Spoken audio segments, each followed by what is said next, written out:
Let's see. Oh, you know what I gotta do? I'm gonna share it. And then as people start joining, they can share as well. Alright, let's share to groups. Bam. Bam, bam. And it usually takes a few minutes before it actually starts streaming in different locations.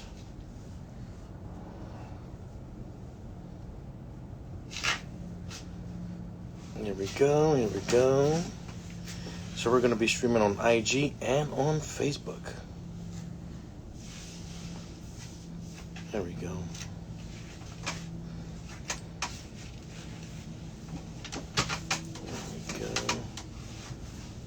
All right. It looks like people have been waiting. Hello, everybody.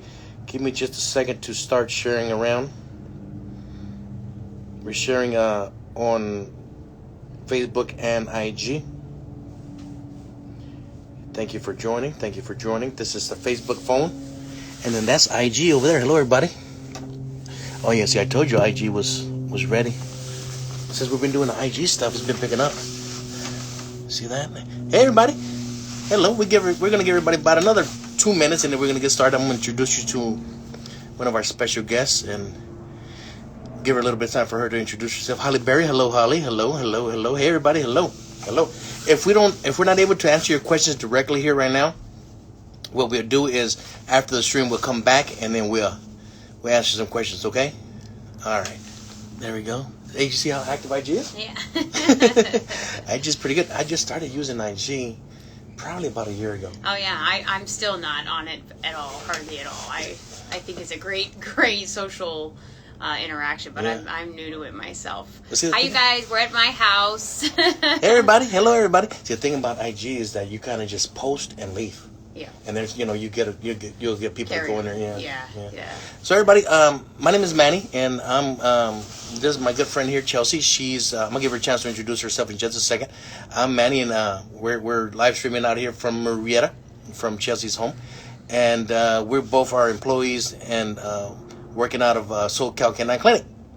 And let me introduce you to Chelsea. Chelsea, please introduce yourself. Let them know who you are, where you come from, background a little bit, stuff like that. Hi, you guys. I'm Chelsea. I am new at SoCal Canine Clinic, and I'm super excited about what the clinic has to offer and how things are going and what we have as far as our experience that we can bring to you guys to help you guys be successful in your breeding endeavors. We're actually at my house today. We were supposed to be at the clinic doing this, but I myself had a litter born this morning. Somebody's having some babies. And of all things, this was a female that I bred over over a span of 6 days. I bred her 3 different times, and that brought up last week the conversation of when to do a C-section. Of course, that brought up progesterones, and easily it's the number one question we get at the clinic is about progesterone. All the time. So this little meet and greet is going to be about progesterone. We're going to kind of talk about the basics and then also a little bit more in depth. So we're going to talk about what progesterone is, why it's important, what it can tell us, and a couple other little odds and ends that we hear about fairly often from you guys. Are you guys getting good reception on Facebook? Facebook's in there. We're a little staticky. Oh. Let's take a look. See, can you guys hear me? How about that? How about now, guys? Can you guys hear us? Okay. Nope. Oh, no. What about now? What is that, just internet or? I don't know. It should be fine. No. Wah, wah, wah. Oh, here we go. We got us over here. IG, can you guys hear us good? IG is already 50 deep. Okay, IG is good. Just Facebook acting up a little bit. So let's see if maybe we can put you right here. Maybe that's a little bit better. How about that, Facebook? This is Facebook. This is IG. So Facebook. How about now, guys? Very low. How about now? Need to get closer. Static. Closer. All right, Jesus. How about that? Is that a little bit better? Okay. Bear with us, guys. We're just trying to get the volume appropriate. The mechanics. Oh, good thing you're here, Manny, because I wouldn't know how to do it. Right. That's why I needed Nathan. I wanted Nathan, my boy Nathan, to come up. Drop Facebook. IG said drop Facebook. Yeah. Flores is watching. Okay, we're good. All right, guys. So, Chelsea, I know that you were saying that you just bred your girl and did a couple of progesterone and stuff like that. A lot of people don't know exactly what is progesterone. What is progesterone? What most folks know is that it's a blood test that they get from a female, and it kind of gives you an idea of when to breed. Can you get a little specific on that, like what it is and stuff like that? So progesterone is a very unique hormone. It's called a steroid hormone, and it's particularly unique to each female because it's actually produced by maturing follicles. Those follicles then become our oocytes, or our eggs, basically, that tell us when a female is ready to breed. So progesterone rises exponentially. Different from an LH, which is a one-time deal that happens early on before ovulation. Progesterone, goes with them for about 60 days. Basically, we see it rise and peak and then fall. So it happens pro-estrus and then also in estrus. So progesterone, like I said, is a steroid hormone that rises exponentially, basically, and then drops off about 30 days after the end of estrus, which a lot of people don't realize. So progesterone is going to give us basically the timing for ovulation, which is what we're looking for. Ovulation is the key term here, and ovulation timing is what we're doing when we're testing progesterones. Gotcha. Okay. So in other words, you guys, progesterone is a hormone, right? So like Chelsea said, it has to be tested. So Chelsea, why is it that sometimes when you do a progesterone on a female, you'll get something like a 3, and then 2 days later she's like a 27, something like that? Does that mean we messed up? Was it a computer error? Does the female have some kind of hormonal issue, or did we miss it? So first things first, let's talk about one of the most important things in this conversation is that we are not the vets here. So I want to say that even with the vet, although at SoCal Canine, all of us are actually breeders. Most everybody in there are breeders, including our vet. Yeah. So I feel like the most important thing to say here before we start to delve into timing and actual numbers, etc. A little disclaimer. Yeah, that your female is super individual to herself, and you're going to know her better than we do. So on that note, we can start with step 1, and that is when to start testing. Okay. So specifically speaking, or normally speaking, I tell people they're safe to start progesterone testing between day 6 or 7. There's a huge disclaimer here because the bitch that I just bred that gave birth today is done with her entire estrus cycle by about day 10. Shit. I missed this girl the first time I progesteroned her because she, in fact, went from, I think, a 0.4. I tested 2 days later just to be safe, and she was in the 20s. So each female is different, but you're usually safe to start breeding or testing progesterone between days 6 and 7, somewhere around that. However, if you have followed your girls through progesterone before and you know that she may spike early or spike quickly, then you'll want to start earlier. I always recommend, if you are breeding a female for the first time, test that progesterone early, because a lot of times we might miss the very first signs of a cycle. A lot of females do not bleed, or they bleed more than your norm. So those are not reliable identifiers for a cycle. We really need to just pay close attention. A lot of people use white beds. A lot of people use white towels. If you have a female that's hard to catch, those are little tips and tricks you can do. But somewhere around day 6 or 7 is best to do your first test. We are looking for what we call a baseline. Your very first progesterone, for me, as somebody that is trying to help you breed and breed well, super important for us because we know that you're at the beginning of your cycle. Having said that, we have definitely had dogs that come in that aren't in season at all, and they're still going to register a baseline number sometimes. So, but nonetheless, it's a good idea to start with something under a 2. Don't. This is where progesterones is something you just don't want to skimp on. 75% of missed breedings are because of poor progesterone timing. So Manny was just saying, how come my girl, if she's a 2 one day and then 2 days later she's a 30, that is not uncommon. The number one number that is important to us when we are talking progesterones, I should also say that we are talking about NG per ml. We are not talking about NMOL, which is another type of progesterone test. The two that we run at SoCal Canine on the IDEX and the TOSA both test NG per ml. Yeah. It's important to state because some of you on the East Coast will be using a different type of progesterone test. So the most important numbers that we are looking for is ovulation. I cannot express how important knowing when your female ovulated is on multiple facets. Not only does it tell us when eggs are ready are mature and when to breed, but on the tail end, for instance, in my experience this morning, I bred my female over a 6-day period. I bred her 3 different times every other day, because we did get such small numbers from her previously. I was hoping to just cover more time and see if this was a female that was dropping her eggs early and they were maturing quicker, or I was late. So I opted to cover all of the above. She did have a lovely litter of 5 puppies today, which I 100% based on her ovulation time. So C-sections based on ovulation. The general rule of thumb is 63 days from ovulation. That is the key number to know on the tail end. So ovulation is what we're looking for. The other reason that ovulation and that number between a 5 and a 6 is so important for us is because we now know that female has released her eggs or her follicles.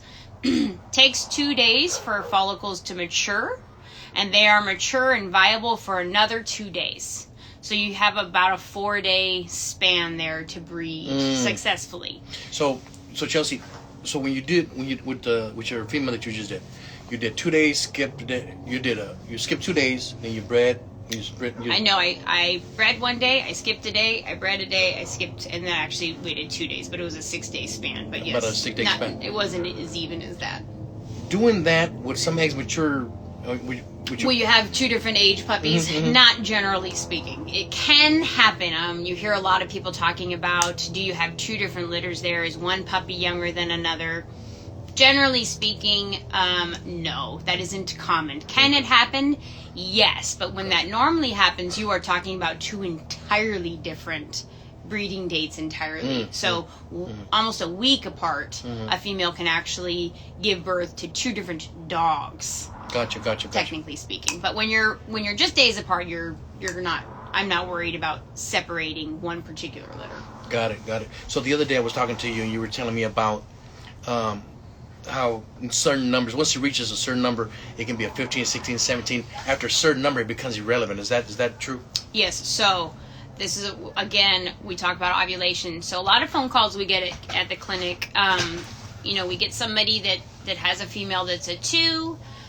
We recommend testing the no more than 2 days later, and that's a key idea, you guys, and that it isn't because we're trying to get you back in the office sooner. We just want to make sure we catch that ovulation number. After a female ovulates, the numbers jump. If they don't jump, it's a good sign for us, or an indicator. I shouldn't say it's a good sign. It's an indicator for us that your female may be doing something slightly different. So the girls that linger around ovulation, we need to make sure they actually get over that hump. So we really, really, really love to see a female hit a 5 and then 2 days later an 18. That would be the ideal situation. That's what we want. That means those eggs matured. She's ready to go. She did exactly what she was supposed to do. We do get, you guys do bring us those girls that linger right around a 4 or a 5, and until they make that jump over a 6, we have to keep testing because they can either split their heat or just be different as far as the maturation of the eggs. Got it. Speaking of split heats and silent heats, you want to go over anything about that? Sure. Like luteinizing hormones and stuff Sure. like that? So we briefly spoke about split heats. This is not all that uncommon. It's when a girl starts or proestrus, I should say, and then doesn't actually ever get to estrus. So she doesn't actually ovulate. These are tough girls to catch, and it's, progesterone testing, again, is the key here, and this is why we do so many tests. This is why you can't stop right after a 4, because a 4 doesn't necessarily mean we got all the way over that hump. So split seasons, basically they bleed. They have a fairly normal looking season, but they don't actually ovulate. It's usually, it even looks about the same time, the first section of it. Often they will come back into season, usually around 3 months after that, and have a shorter season, which is when ovulation occurs. Progesterone's even more important on the second part of that season because they can ovulate quickly. Got it. Chelsea, certain machines will give you different numbers. How do you know what machine is the right machine to do, or what do you know? What do you think? The right machine is your machine. I cannot express this enough. In Southern California, we are lucky to have a lot of great reproductive services available. The best advice I can give breeders is to stick to one place. Consistency, right? It's key. Even if it's at your house. Yes, and not only that, but your technicians are going to know their machines. So I've worked at multiple reproductive facilities, and definitely knowing your machine is very, very important. I also am going to throw a huge curveball in here and talk about progesterone machines and the importance of the upkeep on those. SoCal Canine Clinic is really great about calibrating their machines every single morning. These guys take extra special care to make sure you guys are getting absolutely appropriate numbers. We get a lot of people that call us that are upset because they had a mobile progesterone done or a progesterone done somewhere else. They gave them a pretty wild number. Then they come to us and they test on our machines, which are updated every single day. And like I said, calibration on lab equipment, for anybody that knows, is critical. It's critical in how important those testings are. So definitely pick your spot and know your text, know your machine, and know the place that you're going, and stay consistent. That's going to be the number one best thing you can do, because so long as you're using, you're on the same machine, you should be getting equivalent numbers. Kind of consensus stuff, right? Yeah. All right. Anything else you want to talk about before we let these lovely folks go home? No, like I said earlier in this video, you guys, you know your girls better than anybody. And I've been breeding for about 18 years now, and I've been in the reproductive world for about 15 years. And I would just tell you all that we are here to make you successful. And so trust your gut, and don't ever be afraid to advocate for yourself and your dogs in your breeding program. You know best. All we can do is sort of guide you and lead you with our experience and the experience that we've had with so many other breeders. But I learn every single day. And the person that tells you that they know it all is the person that you should run from the furthest. So, at SoCal Canine Clinic, we always love to hear your stories. We love to hear, what we can do to help you and make your experience better and your breeding is successful. Absolutely. Thanks, guys, for tuning in. It was an honor here to be at Chelsea's house and chit-chat for a little bit. It's been a while since we did a live stream myself, for about 6 months now. But maybe next week or the following week we're going to do something else. Yeah, you know what? You guys drop us a note. Let us know what you want to hear more about. Neonates are tough. We all deal with but any other subjects or topics you'd like to hear about, we're going to be freezing soon, we hope, at SoCal Canine Clinic. Dr. Vicky's going to be there more often. So if you want to hear about C-sections, if you want to hear about the pregnant bitch under anesthesia, if you want to hear about the first night home with your puppies, let us know what you think would be another great topic, and we'll be sure to touch bases. Absolutely. Oh, Sam is also putting in the X-ray machine pretty soon. Yep. Yeah, I can't wait. The clinic's looking great. Well, and then the building next door, we might expand there as well too. It's a lot of fun. And if you guys, I'm not always in the front half of the clinic, so holler at me if you guys have any questions, and I'd be happy to come say hi.